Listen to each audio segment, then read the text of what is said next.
good? Go ahead. 1, 2, 3. Good? Yeah. Good, good? Okay.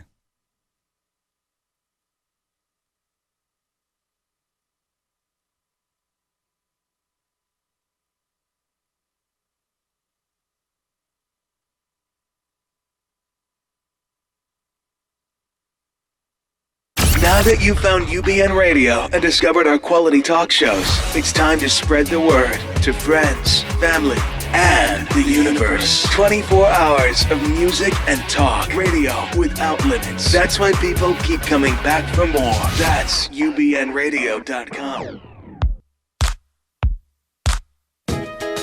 What's the name of the game? Strictly hype. Yo, check this out. We're gonna do some old death. I know y'all know we're gonna do that. Yo, if y'all with that tonight, let me hear you say. When I dream, all I see is you and me. Back when we were free, doing ghetto dances, taking crazy chances. Oh, baby, no one else will ever love you more than me. Open up your heart and let your soul be free to love. Remember love. Remember love.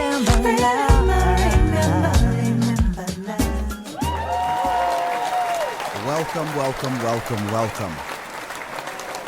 We'd like to welcome all of our guests from around the world here on Talkback Live with Antoine Hawkins, where we do raw, insightful, in-depth interviews, politicians, entertainers, religious figures, and other people making a difference in the community and in the world on a global basis. Today, this morning, we are honored to have the phenomenal Barbara Morrison on the show with us. Barbara was born in Ypsilanti, Michigan, and raised in Romulus, Michigan, and she has recorded with the who's who of jazz and pop around the world. She has performed at Montreux. She has performed at Monterey. She's performed at, I believe, the North Sea Jazz Festival. She's recorded with people such as Dizzy Gillespie, Nancy Wilson, Keb Mo. We could go on and on and on. And so we want to talk a little bit with her about her life and her career, and also about the Barbara Morrison Performing Arts Center and what's happening here in the community in Los Angeles in Leimert Park. So we want to welcome today our special guest, Miss Barbara Morrison.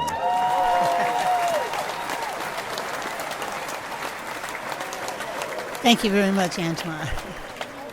Well, we're so honored to have you on this morning and glad that you're able to come in and to share with our listening audience on a global basis in terms of what you're doing and talk about your life. A lot of times people see a lot of the glitz and the glamour, but they really don't get to understand with depth how the artist has evolved to become who they are and what are some of their influences and so forth. So I want to start maybe with a narrative about your life and just have a wonderful, fluid conversation and ask you, where actually did you grow up? I grew up in Romulus most of my life. I started out in Detroit. I was born in Ypsilanti. And during the time there was the Korean crisis, and my father went to war. Oh. But he promised my mother she would wait for him. When he got back, he would buy us a house and we could be a family. Well, my mother really couldn't afford me. She was only 17, so she gave me to some people, and they lived in Detroit. And so when my father came home from the war, he did exactly like he said he did, like he said he would. He found me, and he found my mother, and he bought us a house, and it was in Romulus. At the time, it was called Wayne. Oh, Wayne, okay. And then the borders moved, and it became Romulus. And if you look on the map, you'll see that the Detroit Metro Airport is technically in Romulus, like LAX is technically in Inglewood or whatever the city out there is. I think it starts with the C or whatever. Gotcha. But it's technically Romulus. But I always say Detroit. Always say Detroit. Well, you are known as the queen of LA jazz and blues. You are a phenomenal vocalist. No, let me tell you how I got that name. Okay. My dad always wanted me to see everybody. Ella, Dizzy, people, because he loved music so much, and he was a singer. He was in a doo-wop group. So when I came to L.A., I didn't know anybody. I didn't know who Miles was. I didn't know who Dizzy was. But I knew I loved the music from the old school and my father, and so I got on the jazz scene, and I didn't know anything, and I hadn't studied, and the guys and the cats in the band would go, "Oh Lord, here come the queen." And all the girls in town thought that they were calling me queen because they thought I could sing better than them. But that's not true. They were calling me queen because I was real dumb. I didn't know anybody. Oh my.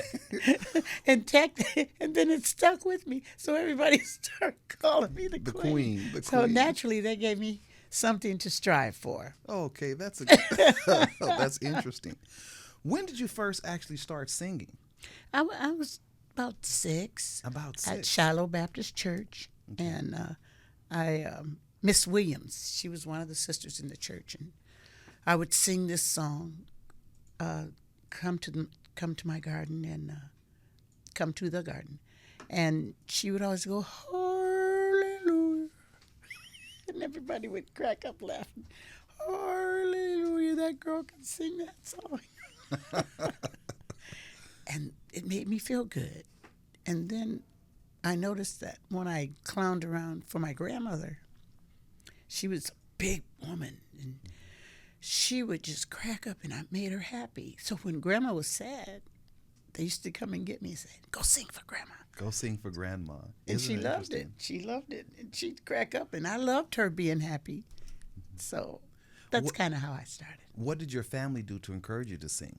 Did you just, they encourage you in the church? Did you sing for family members? I think it was more of the call and response from the church. Okay. I think it was more the people in the church filled with the Spirit, talking back, call and response, that made me want to do it more. It made me feel like I was helping older people.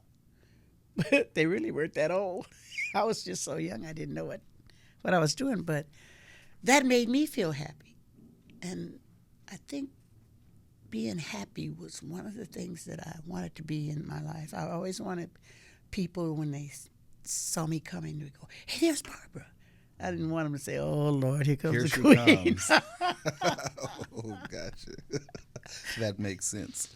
When you were growing up, so for a lot of artists, a natural evolution for them is from the church to singing. They'll come from the church, particularly in the African American community.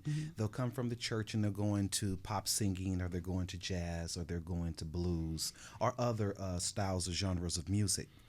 However, I always like to ask an artist, because in the formative period or the formative years, there has to be someone that either perked their interest, or when they would hear them, their ears would perk up. Who did you listen to when you were coming up? Dinah Washington. My father, we had a stereo in our house. The television was on top, and the record player was on the bottom. And my dad used to play records on the stereo, on the record player, I'll say. But I wouldn't go over there because we had mice, and the mice would jump out and they would scare me. Oh, okay. So I said, "Dad, put a record on." And he would put on Dinah.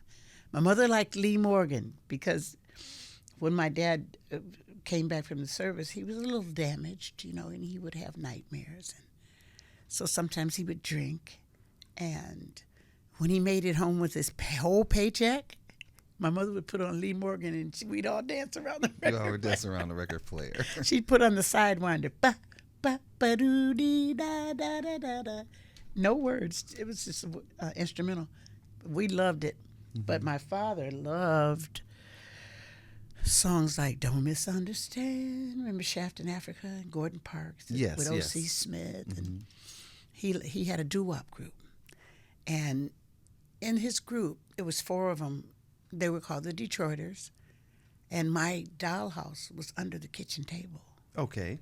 So one day I came home from college, and we were all sitting on the floor, me and my friends singing. And I sang this song, and the next day my mother said, Barbara, where did you get that song from? I said, Mom, I don't know. You know how when you're a kid, you learn something. And I said, I don't know. Why? Why are you asking me this? And she said, because when you were on the floor last night with your friends, you guys were singing. Your father was in bed going, when he had steps. He had steps. He had steps to the song you were singing, and he was going, oh, woo. Wow, funny. And it was White Cliffs of Dover. Wow. And that's an old World War II song. But the song went, there'll be bluebirds over, oh, white cliffs of Dover. But in my dad's group, they would go with this wonderful harmony, there'll be bluebirds over. They had a bad routine, and they had steps and everything, just like the Temptations or something, you know. So your musical lineage comes from your parents, and Right, that's straight. phenomenal. That's how they met. My mother was Your mom was a singer also? She tried to be. She tried to be. My dad was legit. Your dad was legit. And he met her. She was on stage singing one night, and that's how. And they, from that night on, they never parted. They never parted. Was Dinah Washington your greatest musical inspiration I think so. as an artist? I think so. I don't know where I got that from, but I could feel her pain. I could feel her heartache. And I think when I was about 8 or 9 years old, I was singing "Where Are You?" And I didn't know anything about being in love. It was just her phrasing and the desirable sounds, timbre of her voice that kind of made me fall in love with her. And 30 years ago, in the 80s, I wrote the Dinah Washington story. Well, here it is 30 years later, and I'm just doing it. Yes. And we want to get into that part later in the show. I never forgot about her. Of course, you know, being from Motown, with the very first in the country black radio station, the Cox Bell Broadcasting System, I had my little transistor radio, and I heard everything from Aretha to Kim Weston to Mavis Staples, and naturally the Underground Railway came from Alabama to Detroit. So definitely I had to hear me some David Ruffin and those boys from Alabama. And when I start studying, I figured out where I got all these crazy sounds in my head. And my brothers, when they graduated from college, they moved to Texas, and they moved to Texas, and I went to Texas and hung out with them for a couple of years and got all that good Texas stuff. Okay. So it was crazy. Which Texas is a different spiel. We're going to take a station break right quick, and we'll be right back with Barbara Morrison. Welcome to the new sound of online radio. Welcome to the sound of Universal Broadcasting Network. You make me feel like I've been locked out of heaven. A mix of today's hits and hard-to-find favorites, combined with the most entertaining and intriguing talk anywhere. This is your sound. This is the sound of Universal Broadcasting Network at UBNradio.com.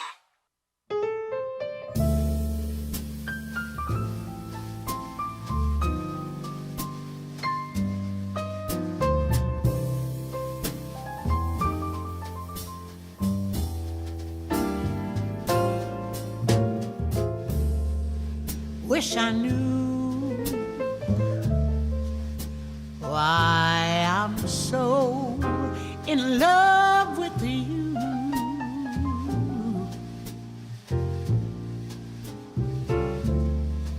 And no one else in the world will do. Darling, please save your love for me.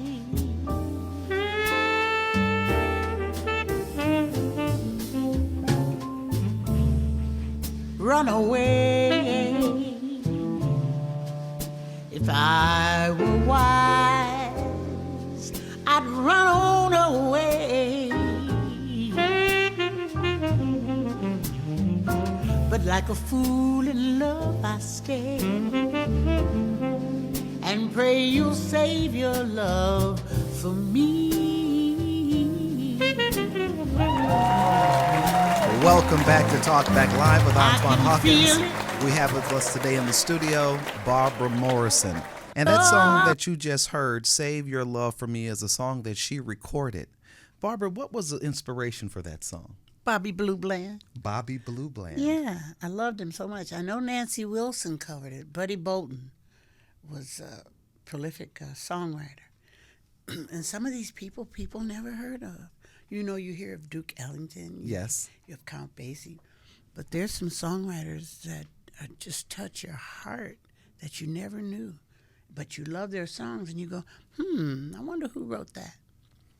And I was on a concert one night. I came to Los Angeles, and there was a place in Watts called Dudo's. Okay.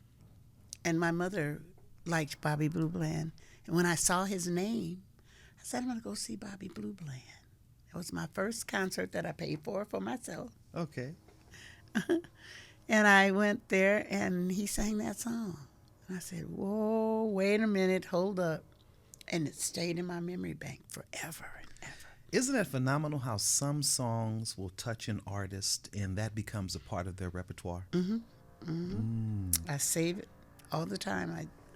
And when I do it, I know that it works because everybody go, oh. You know you got the crowd when they go, oh, yeah. When you're performing and you're on stage and you're in front of, because you've performed in front of 10,000 people, 5,000 people, down Try to a 100. couple hundred, 100,000. Yeah, I was with the Ray Charles Orchestra. Oh, that's right. That's right. So you've done some very big gigs. Yep. When do you know as an artist, for those of our aspiring young artists out there and individuals who want to sing and they're going through their initiation period, when do you know that you've got the audience? That's the feeling I got at church. When they talk back to you. Okay. When they talk back to you, you got them. Oh. You know? And it's your job to tell the story. So I know what you mean. You know, I know what, yeah. You know, when you hear that, Then you know you have them. You're a winner. You're a winner. When did you decide that you wanted music as a career? I think I was 16, and you're looking at the first black junior miss in the state of Michigan. In the state of Michigan. Huron Valley. I'll say it like that. Somebody might come and say, "I know you wouldn't," because I was no. Say you're looking at the first baby right here. And when I won, I was totally, because I was the only black in the competition. Okay. And and when I won, I just thought it was a mistake. You know, I actually thought it was a mistake. And when I saw my parents coming up to the podium, I thought about Miss Williams going, hallelujah, that girl sure did sing that song. It took you back to church. Yeah, and right now, I don't worry about other things, other singers or I just focus on what I know how to do, and that keeps a lot of negativity away from my career. And I praise people who do well, you know, and I praise people who try to do well, especially my students. I've been out at UCLA for 20 years. Mm-hmm. And some of my students have gotten Grammys. I've only got a Grammy nomination. Oh, wow. Well, I've had 3 of them. So. But, you know, I'm a firm believer that when you impart into people and you teach them and you guide them and you lead them, then their success actually is your success. I feel successful. I do. Because you planted the seed. And I love singers. I love people who do what I do. So if there's any way, you know, that I can help them, I will. When did your first big break come? I didn't take it. I was Really? Yep. I was I was here on Marlton right off Crenshaw. Okay, in Leimert Park area. Uh-huh. And the piano players looked at me and he said, "Have you ever recorded before? You got a pretty nice voice." I said, "No. I did a little something on my boombox. He said, I know a guy who's looking for a singer, and he's pretty famous. And I said, okay. And he said, call this number. Well, I never did, because you hear those stories and people, and when you get a mentor, or when you find somebody who takes an interest in you, you listen to them. And I had listened to this man. He said, now look here, I don't want you going around here messing with them guys in the band, and I don't want you messing with them club owners. Stay away from that liquor, and Yes. You try to do what they tell you to do, so they can be proud of you, because they've taken an interest in you. So I was looking at this guy, and as he was talking to me, he had a beer in his hand. I was like, I don't want to get involved in that, So I didn't call. Oh, wow. And so the next day he said, hey, Barbara, this is a real recording session. Da, da, da, da, da, da. So I'm like, in the back of my mind, I'm going, yeah, okay. So the next day the guy called me and he said, hey, Otis said you were a pretty good singer, and we're doing a recording session. What's wrong with you? I just didn't believe him. Now, So for our listeners, tell us who Otis is, because a lot of people may not know him, but he is a very, very, very prolific artist. His name was Johnny Otis. Johnny Otis, that's right.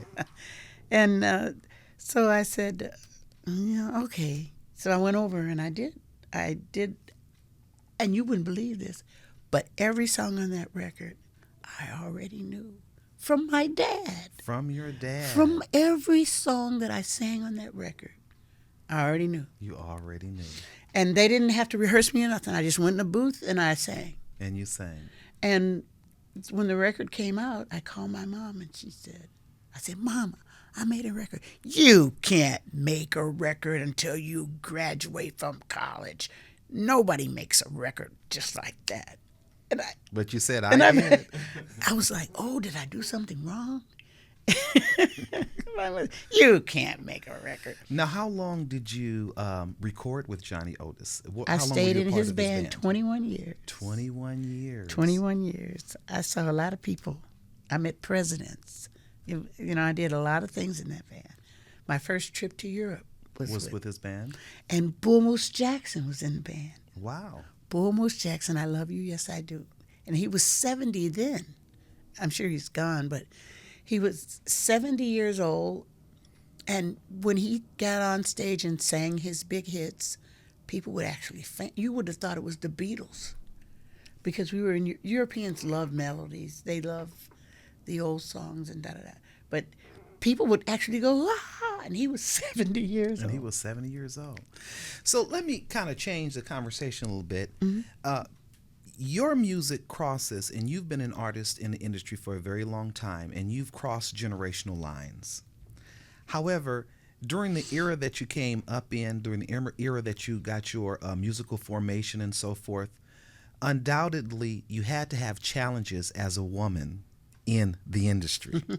I want you to talk a little bit about how were you accepted and how were you respected, those kinds of issues.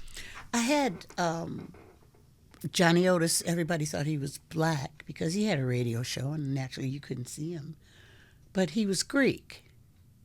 And he came to me one day and he said, Barbara, let me ask you a question. I said, okay. He said, why are you trying to sound like Barbra Streisand? And this is what I thought would be accepted in the industry if I could do some of the things that Barbra Streisand did and da-da-da-da-da. And that's what I told him. He said, don't you know that if you be yourself, Barbra Streisand can't do the stuff you can do, and you can't do the stuff she can do.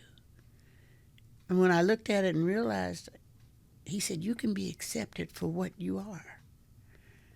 And that's when I became multi-genre talented, because I grew up in Motown. I knew everything, the Miracles and Aretha and Tim's. I knew all those melodies, which were infectious. They were infectious around the world. People from London, people from every country wanted to be. Australia, all over. All over. So that's when I said, oh, you know what? I'm going to just go and see what's going on. So I went to Australia. So I went to Paris. Then I went to London. Then I went to Germany. Then I went to Japan. I went to all the countries that I could think of to see what was going on. Just research. My dad would say, you don't know enough. You don't do this right. Then I discovered I can do that. I can do that. I can do that. Hey, I can do that. So, being in America, there was a time frame during the 60s and 50s, and not that you particularly come out of that era, but maybe the latter part you touched a little bit. There's a difference relative to acceptance of music by African American artists contrasted to those artists going overseas. What difference did you experience as an artist relative to acceptance of your music? I think the biggest cultural shock I had was in Japan. In Japan? Yes, because those people are so respectful of the music. You'd be singing your heart out, and you wouldn't, you didn't hear that call and response. But at the end of the song, this big burst of, yeah. But when you sang, you could hear a pin drop. That's interesting. And that's the first time I ever experienced that. Because usually somebody says, I heard you, I hear you, honey. Or somebody talking back to you. They're talking back to you while you're singing. Yeah. But it's different everywhere.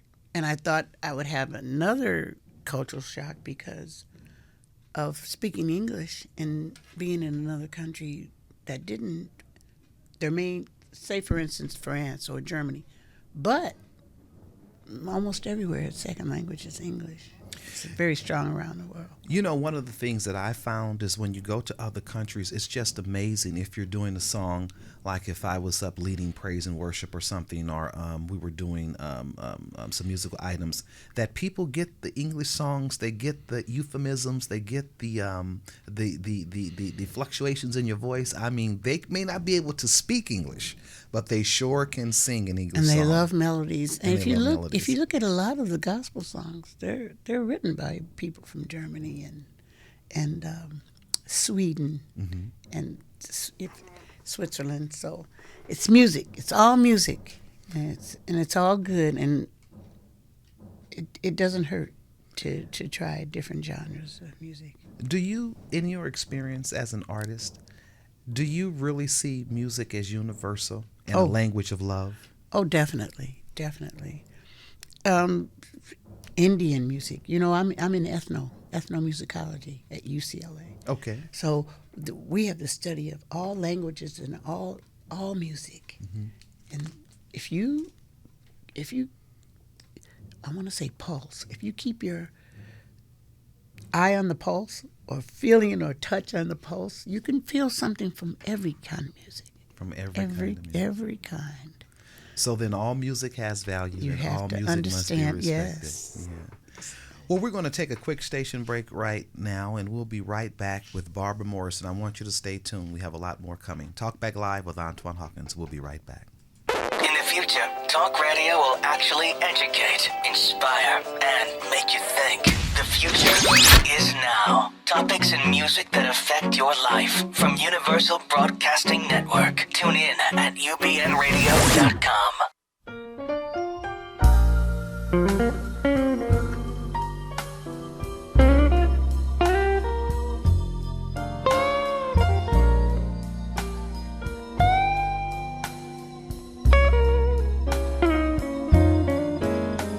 Don't touch me. Keep your hands to yourself. Don't touch me. They belong to someone else. Don't touch me. I'm no good here by myself. Don't touch me.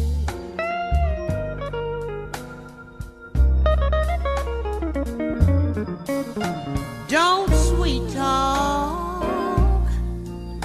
I don't wanna hear your lies. Stop acting. You're the devil in disguise. Don't touch me. My poor heart is growing wild. Welcome back to Talk Back Live with Antoine Hawkins, and you just heard another track from Barbara Morrison, Don't Touch Me. And I want to say to our international audience, wherever you're tuning in, in Europe, in South America, on the continent of Africa, down under, this CD here, Barbara Morrison featuring Houston Person, I Love You, Yes I Do. You need to go to Amazon and purchase this CD. You need to go online to B. Morris Blues, wherever you can get your hands on this CD. There are some phenomenal songs on this CD. Save Your Love for Me, Canadian Sunset, and we're going to cue that one up a little bit later. I didn't know what time it was, and it's just some phenomenal music. So as we pick back up the conversation, Barbara, I want to ask you, in an industry that's riddled with power brokers and a lot of people trying to make a dime off of you, how do you negotiate boundaries? First, I like to feel how you talk to me, you know, and I don't have an agent.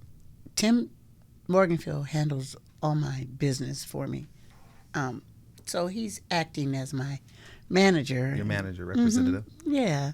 And he's doing a good job, by the way. Yeah, he is. He's intelligent, he's smart, and he's got this terrific smile that gets me money. That's important. But I'd like to, in the past, I'd like to see you, or not just, some things are done strictly over the phone. Yes. But I want you to see me. I remember getting off the plane once in Sweden, and the guy says, "Oh yeah, you look all right." and what he meant by it was, a lot of people send pictures and they send resumes and stuff, and they don't look like that, or whatever, or they're younger or they're older. Either way, I'm not trying to insult anyone. Yes. But I remember him saying, "Oh yeah, you look all right." So it's a feeling that you have to negotiate with yourself, your inner. My dad always taught me to make some pretty good decisions. I remember going through a divorce once, and I said, "Dad, why you didn't tell me about men and da-da-da?" And he said, "Well, I felt like I raised a pretty intelligent daughter. She's pretty, she's smart, and I always knew this, baby." And I said, "What's that, Dad?" He said, "One thing you'll know, and nobody will have to tell you, and that's when you had enough." Is when you had enough. When you had enough. So I kind of feel my way through. He taught me to look out for some things, and I get in a lot of trouble. Now, don't get me wrong, because I got this thing about, "Oh, please leave me alone." I think a lot of entertainers do, because people don't understand that when you're focusing and trying to make everybody happy, and one person comes along and takes up all your time, and you don't have a chance to focus on your work. You can't speak to everyone. You can't talk to everyone. No, you have you to can't. really focus. You can. And then the next time you see her, "Well, she's up." And, you know, I wouldn't talk to her. She's nasty. But that's not true. You just interfered on my space just now. Mm-hmm. And I need this time for you to take directions from someone else. It's like being in a movie. And so I try to make good decisions. I get in trouble sometimes. That's where Tim comes in. That's where Tim comes in. He gets me out of a lot of trouble. You've worked with some huge artists, and I just want to throw a couple of names out there, and I just want you to give me your thoughts or reflection on. We're not trying to throw anyone under the bus. We don't like to do drama on our program, but we do like to be insightful. I'm still alive too, so you know I ain't gonna say nothing. So, well, we'll cover some people maybe who've transitioned. My dad used to say, I said, "Dad, can I use the car?" He said, "You got insurance?" I said, "Well, you do, Dad." He said, "You got a driver's license?" I said, "Yeah, I got a driver's license." He said, "Where you going?" I said, "To the movies." With who going with you? He said, "Now look, do you think I got out of Korea alive being a fool?" He knew we wasn't going to the movies. I wasn't going to the movies. That's a good point. And I said, "Do you think I survived in this business being a fool?" Being a fool. My lips are sealed. Well, I guess we can safely ask you, how was it to work with Ray Charles? Ray Charles was cool. The music never suffered. The music never suffered. I think that's good and positive, huh? That's very positive. Oh, yeah, he's dead. I can say something. Ray Charles was cool. I never did want to do to him what other people did. Understand. So I never took a picture with him. You know how people, it's Ray Charles, I'm gonna, blah, blah, blah. I left him alone. I left him to his privacy. I did my work. I was not a Raylette. I opened the show. I was the show opener. And most of his contracts called for 90 minutes. I did 30. He did 60. Oh, you did 30 minutes of, okay, gotcha. But with the same orchestra. Oh, I see. So they had my music. Etta James. Etta James is cool. Now, old school. Etta James. Matter of fact, that's my next project. Oh, okay. Yeah, Etta James, Big Mama Thornton, Little Esther Phillips. And Little Esther Phillips. These were all the women that were discovered by Johnny Otis. So I was one of them. So, and she was always cool. Her kids are cool. Real down to earth. Real down to earth. The first time I met her, she was selling pies on the side of the street at the festival. Really? Topanga. And I said, Etta, what you doing? She said, girl, you better buy one of these pies. How funny. She seems like she was a very colorful character, colorful personality. And she would tell you, now look here, Barbara, I'm going out here and sing this song. Don't be coming out there trying to show me up. That's the way she would talk That's the to way you. she would talk with you. But nobody could show her up. She was fantastic. Have you ever toured with Nancy Wilson? No, but I worked on the same show with Nancy. As a matter of fact, with they were honoring her at the Directors Guild. Okay. And I was up there singing to her and everything, and all of a sudden I heard this voice, blah, blah, blah, and she had grabbed a microphone and came up behind me and started singing. Oh, how interesting. That was so cool. People just roared. Yeah. It was good. Well, we're going to take another quick station break as we get ready for our final segment. We want to talk about this phenomenal play that Barbara Morrison is presenting, I Want to Be Loved, that runs August 2015, the 29th and 30th in a live orchestra. And we want to talk about this, and we want to talk about the play I Want to Be Loved when we come back. But before we come back, I want my listeners to listen to this. This song we're going to play, A Sunday Kind of Love, is charted as #1 on Billboard Jazz, correct? No, Jazz Week. Jazz Week. Gotcha. So we'll be right back to Talk Back Live with Antoine Hawkins. Now that you've found UBN Radio and discovered our quality talk shows, it's time to spread the word to friends, family, and the universe. 24 hours of music and talk. Radio without limits. That's why people keep coming back for more. That's UBNradio.com.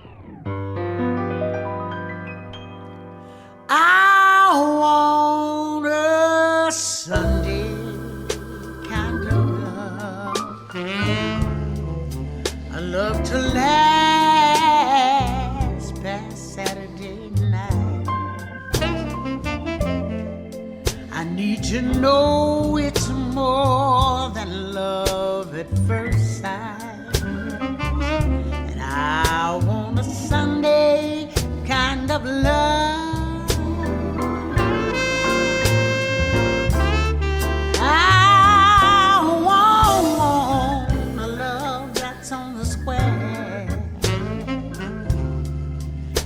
Seem to find somebody to care. I'm on a lonely road that leads to. Welcome back to Talk Back Live with Antoine Hawkins. We are finishing up our conversation in this final segment with Barbara Morrison. And that song you just heard, A Sunday Kind of Love, is a song that she's recorded. I want to share with you, all of our listeners all over the world, this CD here, I Love You, Yes I Do, Barbara Morrison featuring Houston Pearson. You can go to Amazon.com, Amazon.com. You also can go to iTunes and download this CD. I want to encourage you to purchase the CD. There are 10 tracks on the CD, phenomenal tracks. I Love You, Yes I Do, and I Love Him is another track, For the Love of You. But in this segment, as we prepare to conclude the show, we want to talk about the Barbara Morrison Performing Arts Center and this wonderful play, I Want to Be Loved that she has going on there at the Performing Arts Center at 4306 Degnan Boulevard in Los Angeles in the Leimert Park area of LA. Actually, it's running through December the 20th, August 16th, September 20th, October 25th, November 22nd, December 20th. The cost is only $40 per person. And actually, I think on August 29th and 30th, it's going to be at the Madrid Theater, right? Right. In Los Angeles, which may be... No, it's in Canoga Park. On Canoga Park. That's right, Madrid's in Canoga Park. So let's talk a little bit about the Barbara Morrison Performing Arts Center and then the show I Want to Be Loved. So tell us a little bit about what is the Barbara Morrison's Performing Arts Center? It is for the community to do anything they want to do. And we have a wonderful, wonderful program. I want to start with the children. It's called the Harmony Project, where we teach kids from 5 to 15 piano, voice, all kinds of instruments, drums, guitar. Then we have Monday nights, we have Cornelius Mims, who was formerly with Michael Jackson, wonderful bass player. He has a group called the Know-It-Alls every Monday night. And the first Monday, we have Motown Mondays. Motown Mondays. It's usually packed. It's off the hook, really. And everybody in the band, prolific musicians, and people like Switch, groups all come and sit in with us. It's a really big jam session. Really big jam session. So how did you formulate the play I Want to Be Loved? What was it? What was the inspiration behind that? Well, Dinah Washington, first of all. Dinah Washington worked very hard. She didn't live long. She was only about 39 years old when she passed away, accidentally. But she worked hard all her life, and she supported her mother. She had 2 boys, and her mother was very religious, and she never came to see her perform. And Not once in her career? Not once.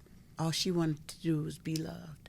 And so as a result of all that, she was married about 7 times. She just kept looking for love and looking for love. She finally found it with her last husband, who she thought loved her a lot, but he ended up getting married like 2 weeks after she died, you know. Wow. She it was a sad story, but it's a happy story because she made so many people happy. She became the queen of the blues in the 1950s, and one of the first to have her picture on an album cover. We have a few more minutes, but I just want to ask you a question. How do you get into character? I take a vitamin, and I eat a sandwich. No, usually this all has to do with Tim. He really helps me. He sets the stage. I don't even have to ask him. I don't even have to do nothing. I don't have to worry about it. When I get up, on the day of the show, I go through my lines and rehearse. Then I go to work. I go back in the dressing room and just kind of get into myself and get into my character. When I put that dress on, I'm in character. You're in character. And this is done with an 18-piece orchestra, correct? Yes, some of the finest musicians in L.A., in the country. We have, and some of them can't make it sometime because they are so famous. But John is our band leader, and he was with Basie, and Gerald Wilson was his mentor, and he keeps it all together for me. In other words, I have a staff. Bianca, I don't have to worry about nothing. She takes care of the whole center, the door, and everything. You have the right support mechanisms in place. That's good. Perry takes care of the refreshments. Perry Williams. And that's wonderful. we have an announcer.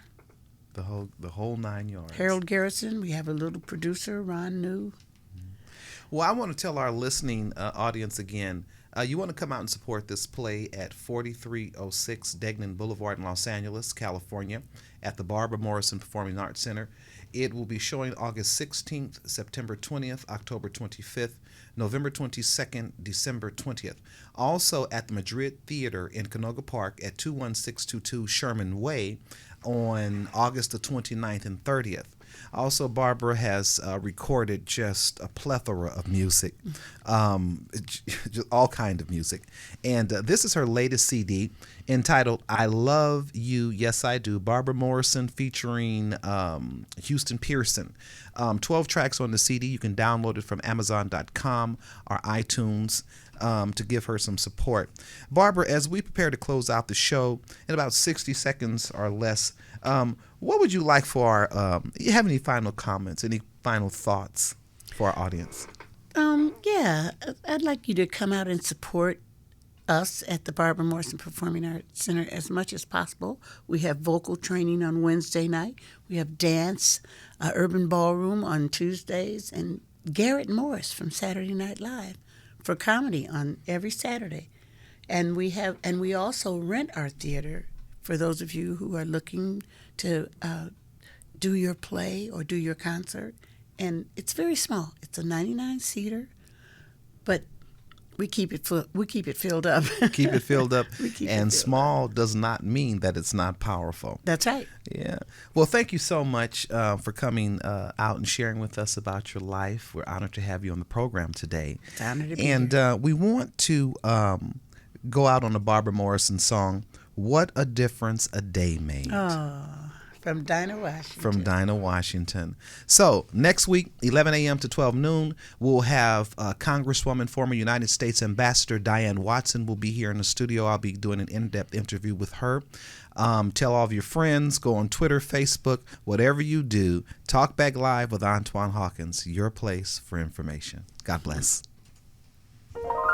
What a difference a day made. 24 little hours brought the sun and the flowers where there used to be rain. Oh, my yesterday is blue, dear. Today I'm a part of you, dear. My lonely nights are few, dear, since you said you were mine. What a difference